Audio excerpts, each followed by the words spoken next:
Bonjour à tous et bienvenue sur NutriCast, premier média audio français consacré à la phytothérapie et à la micronutrition. Première émission de l'année et donc je vous souhaite à tous une très bonne année 2021. Enfin, on va dire une année meilleure que 2020. On revoit un petit peu nos standards. Juste une année correcte.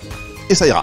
En tout cas, sur NutriCast 2021, on a plein de choses à vous faire découvrir, de beaux projets que vous allez entendre, écouter, j'espère. Je peux vous dire que le programme, il est chargé. De nouvelles rubriques vont apparaître très bientôt. Donc, restez avec nous et vous savez que sur NutriCast, on parle de plantes, on parle de phytothérapie, de micronutrition avec les laboratoires, les fabricants, les producteurs qui donc sont à l'origine de ces produits que vous consommez régulièrement pour vous aider à mieux comprendre ce qu'ils font, comment ils mettent en place leur synergie, comment ils travail, le sourcing et puis voilà pour plus de transparence et que chacun puisse mieux comprendre un petit peu ce marché des compléments alimentaires. Régulièrement, on vous a proposé l'année dernière des spécial guests, des émissions un peu hors série avec des célébrités et des personnalités qui partagent avec nous leur usage justement de la phytothérapie et de la micronutrition.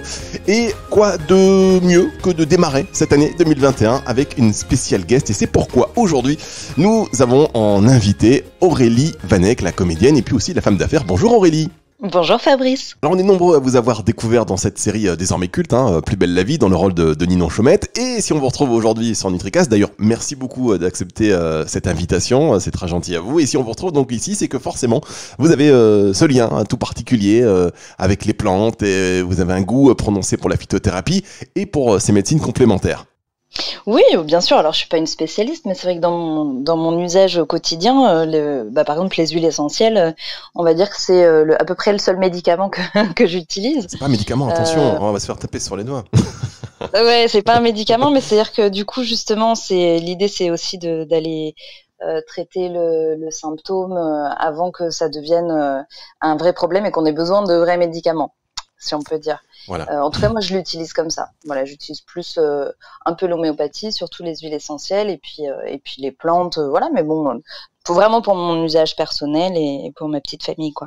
D'accord, donc plus aromathérapie, les huiles essentielles, c'est un vrai succès des huiles essentielles. Alors, à quel moment, quelle est votre démarche? On va aussi parler de votre actualité hors caméra, on va dire, puisque vous êtes aussi une femme d'affaires. Oui. Oui, une femme d'affaires, et vous avez lancé cette marque Oma Bloom.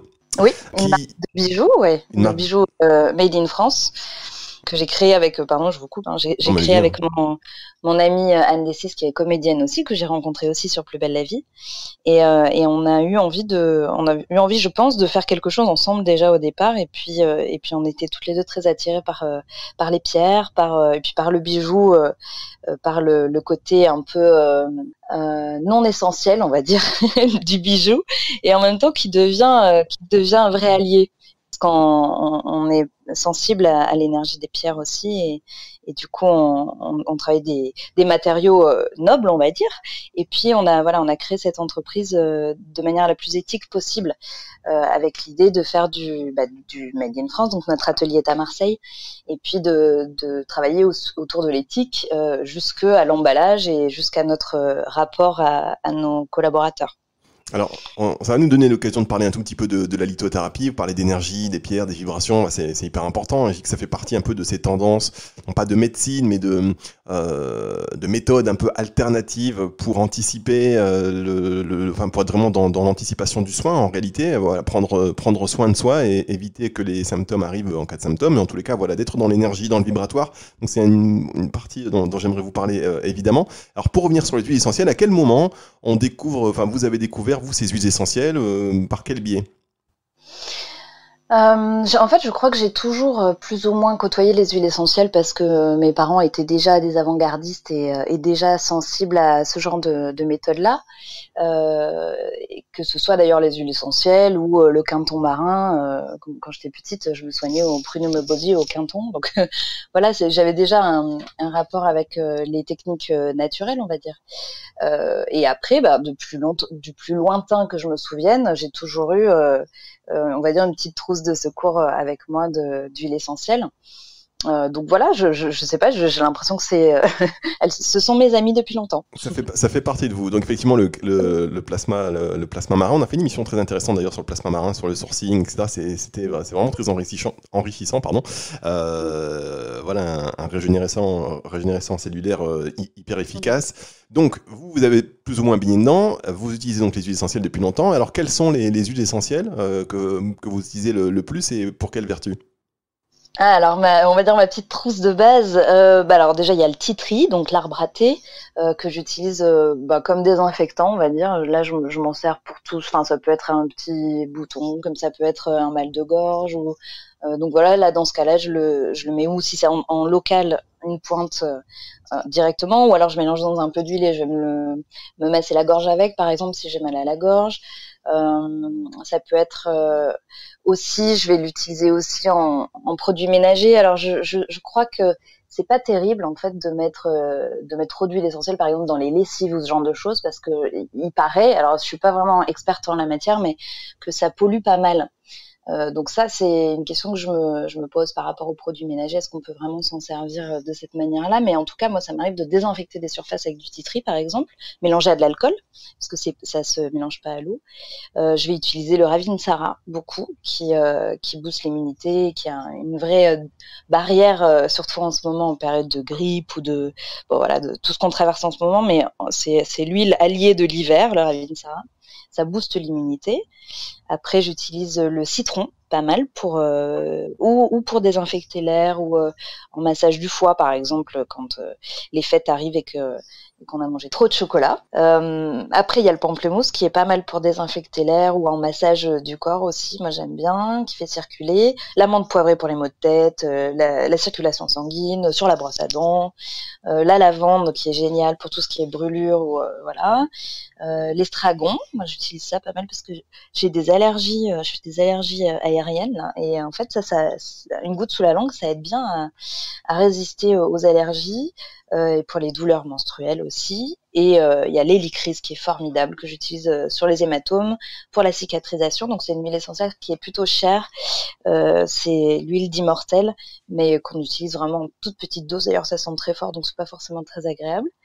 Qu'est-ce qu'il y a encore? La Golteri, que j'utilise beaucoup sur tout ce qui est douleurs musculaires, tendinite et compagnie. Ça, c'est vraiment l'huile du sportif. Et le niaouli pour les angines et les boutons de fièvre. Ah mais c'est hyper complet, votre connaissance là de comment vous. Alors c'est parce que c'est quand même non seulement l'éventail il est large, mais en plus vous les mentionnez avec un usage bien précis, notamment par exemple le tea tree aussi, effectivement qu'on utilise en fait dilué un petit peu avec du bicarbonate de soude, hein, certains le font pour nettoyer un petit peu la maison. Après, sur côté pollution, je peux pas vous dire, c'est vrai que je sais pas. Je sais que c'est une habitude assez répandue quand même d'utiliser le tea tree distillé comme ça avec soit du vinaigre blanc, voilà, soit du bicarbonate de soude. Mais voilà, ça se fait. Mais en tout cas, donc vous avez une connaissance assez précise de ces huiles-là. Comment vous les avez? Alors, vous m'avez dit que ça fait partie de vous depuis longtemps, mais est-ce que vous avez donc c'est une transmission, ça fait partie de votre patrimoine, on va dire, ou est-ce que c'est plutôt des copines ou un médecin ou un pharmacien qui vous enseigne les différents usages? Alors, moi, il y a un bouquin qui est un peu ma Bible, et d'ailleurs qui s'appelle La Bible des huiles essentielles de Daniel Festi, qui est pour moi vraiment bien faite. Et je m'en sers beaucoup parce que du coup, elle propose les vertus, on va dire, ou les actions des huiles essentielles, des huiles végétales également, et puis elle propose aussi par symptômes. Et donc moi, je me suis beaucoup servie, je l'ai lu, relu dans tous les sens, et au fur et à mesure, j'ai pris ce qui m'intéressait. Mais en discutant avec différentes personnes qui taquinent un peu le sujet, j'en apprends toujours. Donc en fait, je pense que chacun il trouve les choses qui lui parlent, et après c'est en testant. Par exemple, typiquement, moi je fais qu'on appelle ça des boutons de fièvre.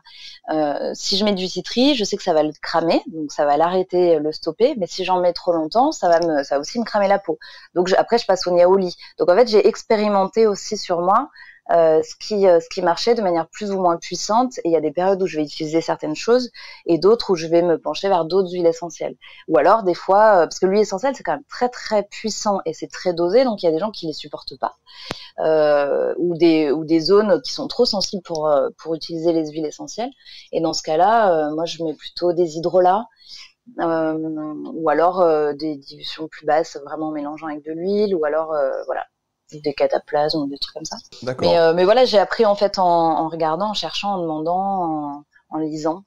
C'est vrai que c'est un secteur, enfin je sais pas, c'est un domaine en tous les cas, quand on commence à s'y intéresser, c'est très difficile de s'arrêter. On a envie de savoir et d'en savoir et d'en savoir plus. Et on est aussi porté. Il y en a beaucoup qui essaient comme ça. Bon, ils mettent un petit pied dedans et puis bon, très vite, on finit avec le corps entier et plus encore. On finit par parler de ça au dîner, entre amis. Alors comment... Oui, oui. Bah, ce qui est passionnant, c'est qu'on se rend compte que la nature a toutes les solutions pour nous. Elle a vraiment toutes les réponses. On a tendance à aller chercher des choses plus synthétiques dans les médicaments et à faire bizarrement plus confiance à des substances qui sont synthétiques, alors que la nature, et ça, je veux dire, c'est depuis la nuit des temps. Enfin, nous, en Occident, on est un peu coupé de tout ça, mais il y a des cultures ancestrales qui n'utilisent que la nature et que ce que nous offre la nature. Et en fait, l'huile essentielle par excellence, c'est un peu la guérison au sein de la nature, mais il y a plein d'autres techniques qui répondent à nos besoins, en fait. Les huiles essentielles, c'est vrai que c'est puissant, et en même temps, du coup, puissant dans un sens et puissant dans l'autre, c'est aussi assez dangereux, donc il faut une très bonne connaissance et un accompagnement. Et c'est ce qu'on peut reprocher d'ailleurs aux huiles essentielles, c'est qu'on peut les trouver un peu partout, et on vous donne pas forcément de conseils, donc il faut aller, voilà, vous avez acheté ce bouquin, et vous êtes intéressé, mais il y en a qui prennent ça avec le bouche à oreille qui se développe, et puis le téléphone arabe, au début, la première version, elle est bien. Et puis quand vous êtes en queue de chaîne, vous faites n'importe quoi et vous détruisez l'essentiel. Du coup, donc voilà. C'est vrai, il faut vraiment faire attention parce qu'un surdosage, c'est pas du tout anodin. C'est-à-dire que c'est pas juste un bouquet de fleurs, quoi. Donc, en effet, il faut faire très attention et à l'utilisation qu'on en a. Parce qu'il y a des huiles qui par exemple peuvent photosensibiliser la peau. Donc si vous mettez je sais pas quoi, du pamplemousse, du citron avant d'aller au soleil, c'est la catastrophe, ça crame. Donc il faut quand même faire très attention, il faut savoir de quoi on parle. Donc le mieux c'est, je pense, de commencer par un petit kit pour les gens que ça peut intéresser. Et d'ailleurs autour de moi je vois les gens qui s'y intéressent commencent par acheter quelques huiles essentielles qu'on leur conseille, en se renseignant bien sur l'utilisation de cette huile essentielle. Donc ça peut être en parapharmacie, ça peut être auprès d'un phytothérapeute ou en s'adressant à des gens qui connaissent un peu, qui maîtrisent un peu les huiles essentielles, ou même en cherchant dans les livres et en testant sur soi à petite dose d'abord, parce qu'on a tous des sensibilités différentes, je pense. Moi, j'ai tellement l'habitude depuis tellement longtemps que je les mets pures, je les mets même sous la langue, mais il y a des gens qui pensent que voilà, sur les muqueuses c'est trop puissant. Moi j'ai fait l'expérience sur moi, ça me convient, mais je pense que ça ne convient pas forcément à tout le monde. Et par exemple, quelle huile essentielle vous avez mis directement, enfin vous mettez directement sous la langue? Par exemple le tea tree, moi je le mets carrément sur la brosse à dents. Bon, pas toujours, hein, mais je fais ça régulièrement. Donc ça, c'est comme du coup, ça vient désinfecter. Ça peut être intéressant justement avec du bicarbonate de soude, ou alors le citron, si je le mets sous la langue aussi. La menthe poivrée, parce que du coup, ça a un côté boost, ça booste, ça réveille le matin. Il y a, voilà, il y en a plein. En tout cas, c'est jamais anodin. Mais donc, du coup, je vous disais, c'est vrai que quand on commence à ouvrir cette boîte-là de naturalité, on a envie d'un peu tout explorer. Est-ce que vous avez, du coup, il y a une tendance aussi qui se développe, qui est assez nette, hein. Voilà, on a envie de faire ces huiles essentielles soi-même, de commencer à vouloir distiller, tout ça. Enfin, c'est quelque chose qui vous a... Il y a des kits aujourd'hui qui existent. Est-ce que c'est quelque chose qui... vous n'avez pas forcément le temps non plus, mais qui trotte dans un coin de votre tête? Alors non, alors moi ça pour le coup je m'y risquerai pas, parce que je pense que c'est quand même c'est jouer avec le feu. Il y a vraiment des spécialistes qui s'occupent de ça, donc moi je les laisserai faire. Je préfère acheter les huiles essentielles. Bon après je sais pas, ça vaudrait peut-être le coup d'être exploré, mais autant je fais mes produits ménagers et ça me pose pas de problème, parce que déjà c'est assez facile et que ça prend pas beaucoup de temps, puis que ça demande pas d'être un spécialiste et d'avoir fait une grande école. Autant distiller des huiles essentielles, j'oserais pas. Mais bon, je dis ça peut-être aujourd'hui. Hein, mais... Voilà, c'est ça. Non, mais déjà, il y a quelques années, est-ce que quelqu'un aurait pu vous dire que vous alliez vous-même fabriquer vos produits ménagers? C'était peut-être pas gagné d'avance non plus. C'est vrai, sauf que oui, je veux dire, il y a quelques décennies, c'était beaucoup plus répandu, alors que faire ces huiles essentielles, je suis pas sûre que tout le monde le faisait. Oui, mais bon. C'est clair. Moi, je dis ça, moi, je dis rien, c'est juste, je vous pose la question. Bougez pas, on va se retrouver dans 3 secondes pour la dernière partie de cette émission, et on va parler de compléments alimentaires, et si ça vous dérange pas, on va revenir sur vos petites recettes là, pour faire vos produits ménagers vous-même.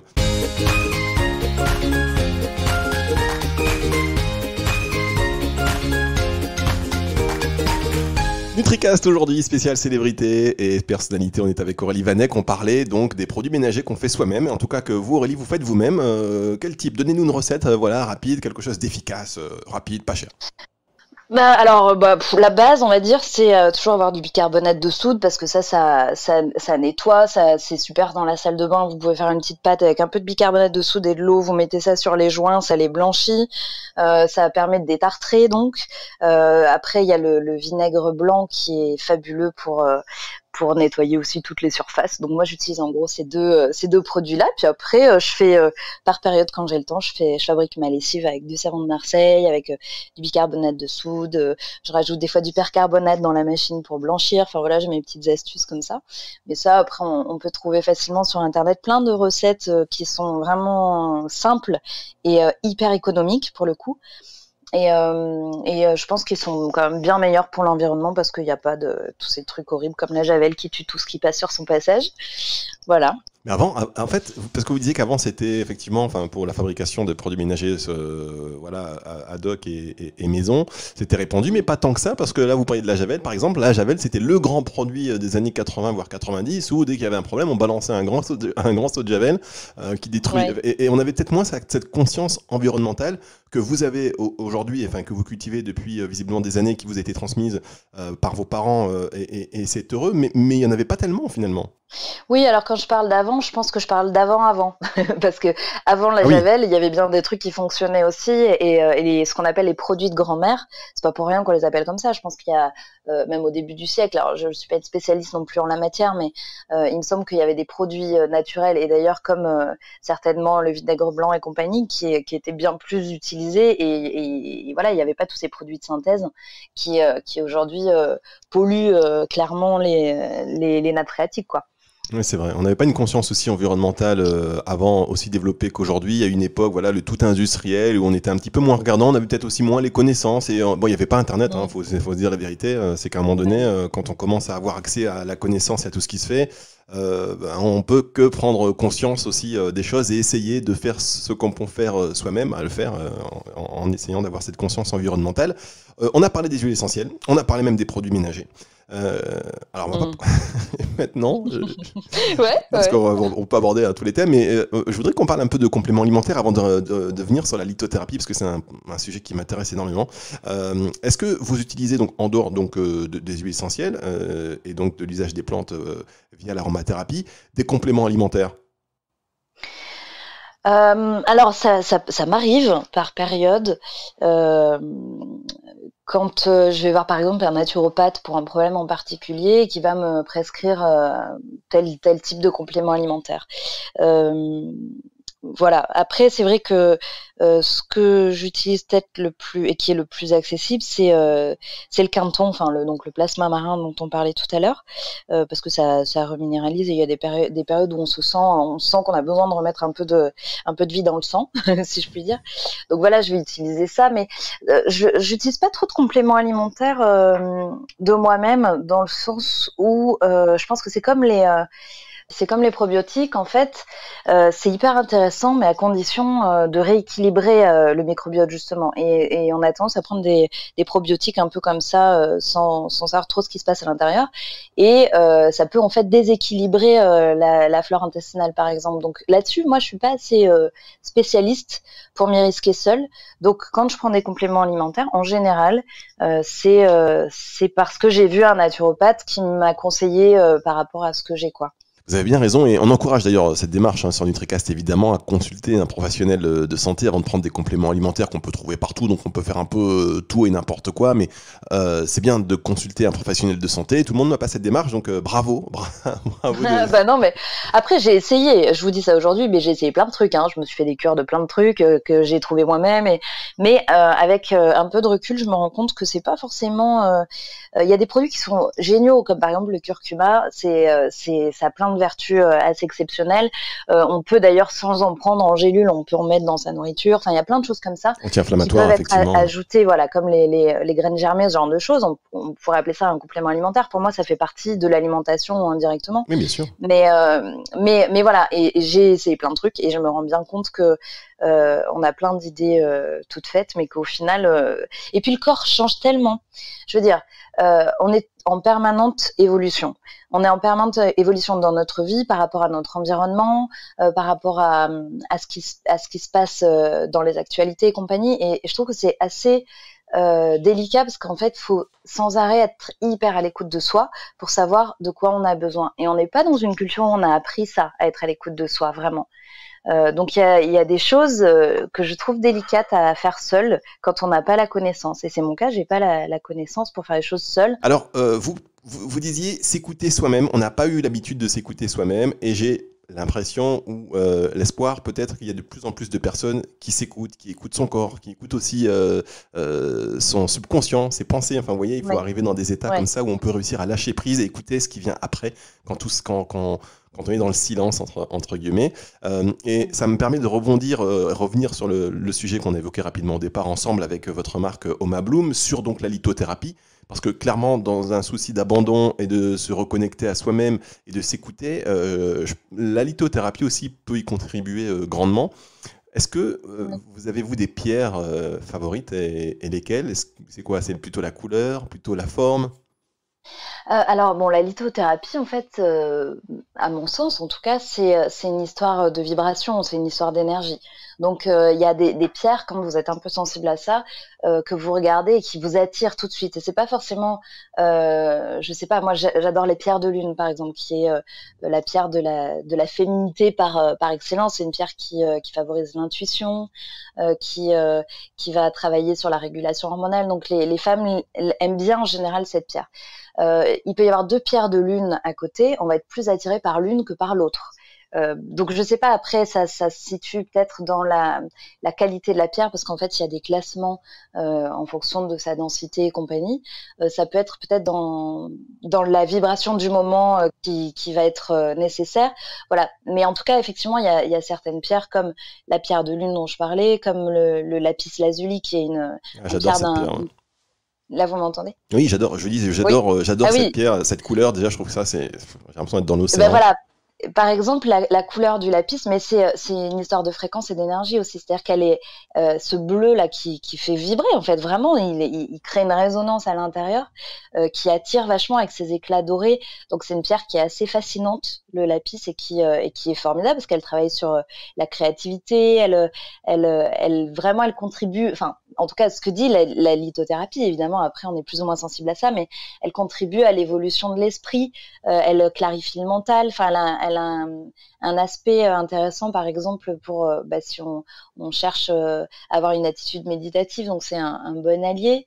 Après, il y a une pierre que moi j'aime, mais vraiment pour sa couleur, je pense, c'est l'amazonite, qui a un bleu un peu vert, qui est une pierre très douce, qui d'ailleurs qui calme, qui apaise, et en même temps, elle apaise, elle équilibre les émotions et en même temps, elle apporte beaucoup de force.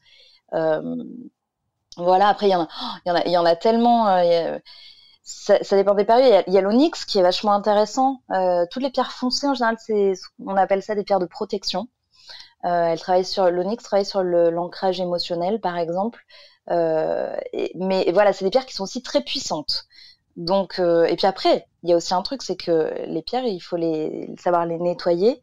Les recharger, donc c'est pas très compliqué, hein, on les nettoie, enfin en tout cas moi je les nettoie à l'eau et je les recharge au soleil. Bon, il y en a qu'on recharge à la lune, mais après ça c'est des détails, mais ce que je veux dire c'est que c'est pas du tout anodin en fait. Une pierre comme la turquoise par exemple, c'est une pierre qui va aspirer les mauvaises ondes, les mauvaises énergies, et qui du coup nous en protège, mais il faut savoir aussi la nettoyer parce qu'elles peuvent être chargées négativement. Donc bon, c'est toujours un peu délicat, c'est-à-dire que je trouve que il faut pas forcément s'y connaître parce qu'on peut avoir l'intuition qu'une pierre est bonne pour nous, avoir envie de la prendre dans la main. Un œil de tigre, par exemple, c'est magnifique, c'est une pierre qui est mordorée, qui est une pierre de protection par excellence.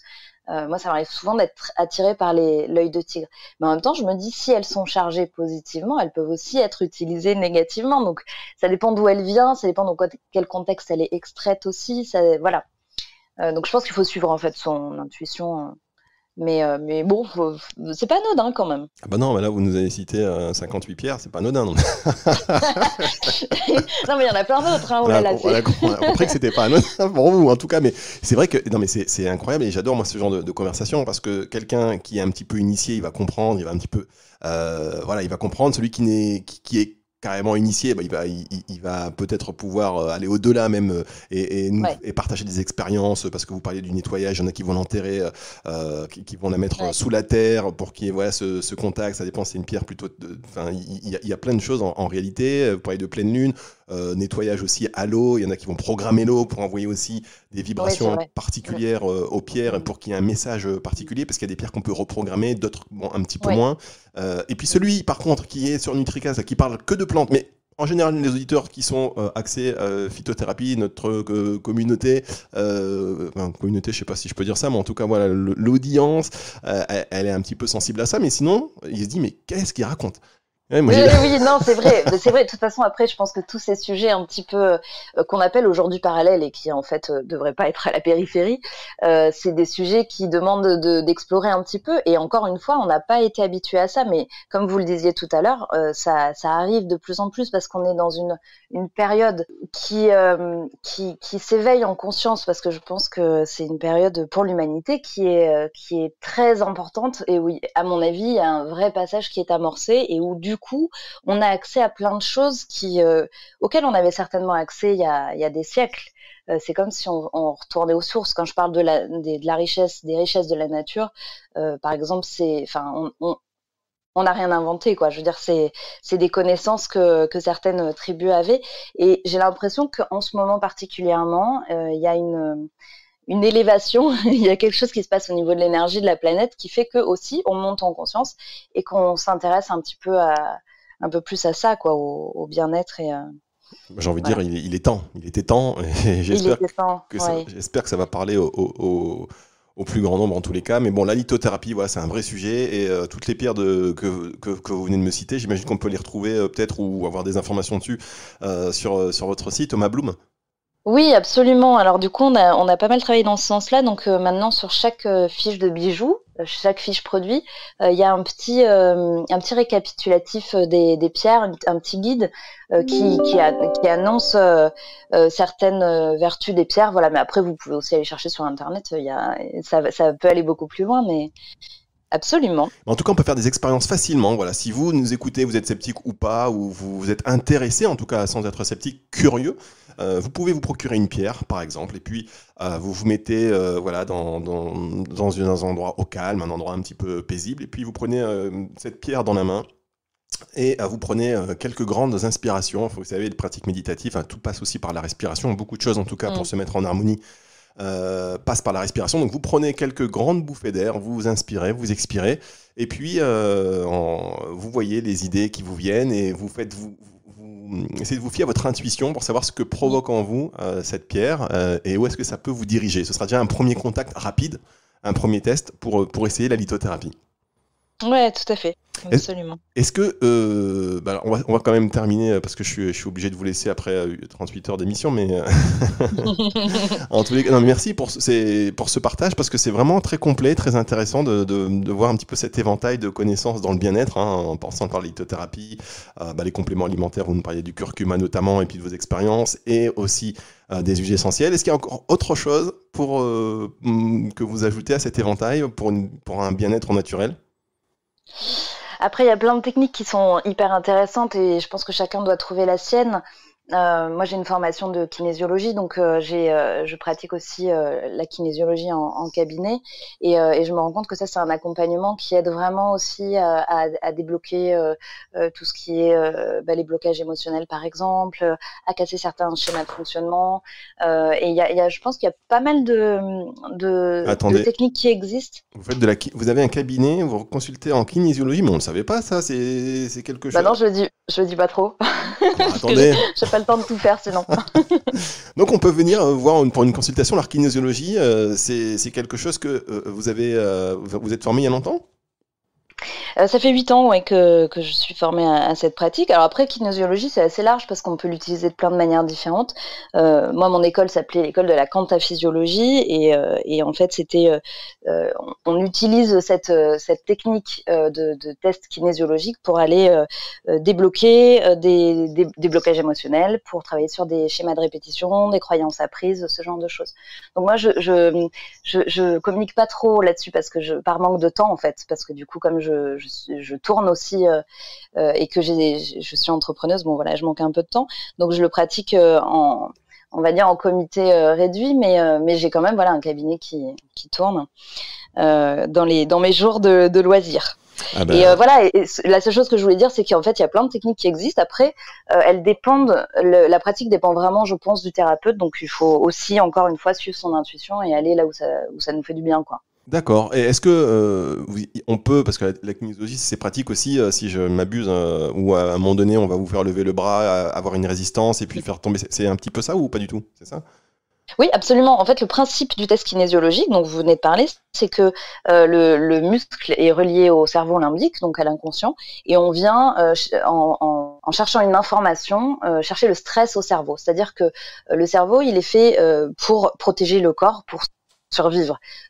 Donc, quand on vit une situation de stress, toute l'énergie va remonter au cerveau et au cœur pour protéger les organes vitaux.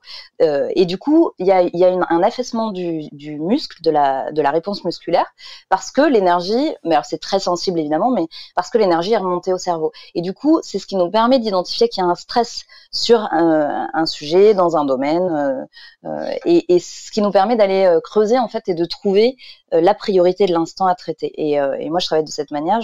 C'est un peu, on pèle un oignon couche par couche et on enlève priorité après priorité pour aller travailler de plus en plus fin, de plus en plus finement. Eh bien, dis donc, si j'avais su que vous allez me dire tout ça aujourd'hui, j'aurais préparé ça, mais aux petits oignons, comme vous parlez d'oignons. Bah voilà. J'étais pas prêt. Non, mais après, c'est intéressant aussi d'explorer. Après, moi, j'en parle pas trop parce que je pense que quand on doit rencontrer quelqu'un, et notamment un thérapeute, il est sur notre chemin. Donc voilà, c'est pas la peine d'en faire la promotion, quoi. En tout cas, aujourd'hui, vous étiez sur notre chemin, Aurélie, et ça nous fait vraiment très très plaisir d'avoir partagé ce moment avec vous. Merci d'avoir pris le temps d'expliquer un petit peu tout ça, de partager vos savoirs, vos connaissances, vos croyances. C'est super intéressant. Il faut qu'on reste, je pense, dans ces moments de partage. Et vous qui êtes un peu des ambassadeurs, quand vous prenez le temps, ça nous fait toujours très plaisir parce que cette prise de conscience dont vous parliez tout à l'heure, faut qu'elle soit diffusée, généralisée, et Dieu sait si on a besoin aujourd'hui de croire en quelque chose et puis de retrouver des usages un petit peu naturels, protecteurs aussi de la planète. Et puis comme on le dit, un peu de bienveillance. Parfois ce terme est un peu galvaudé, donc je l'aime de moins en moins finalement, mais je l'aime très fort quand il est utilisé à bon escient, en réalité. Merci beaucoup Aurélie Vanek. Merci à vous. Merci, au revoir. Bonne journée. Je pense que j'ai créé NutriCast que pour faire des émissions comme ça, en réalité. Partager, c'est le principe. Voilà, et j'espère que cette émission vous a plu. Écoutez cette émission à retrouver sur toutes les plateformes de streaming audio et sur nutricast.fr évidemment. Et puis surtout à partager. Je vous dis à la semaine prochaine sur NutriCast. À très bientôt. Au revoir.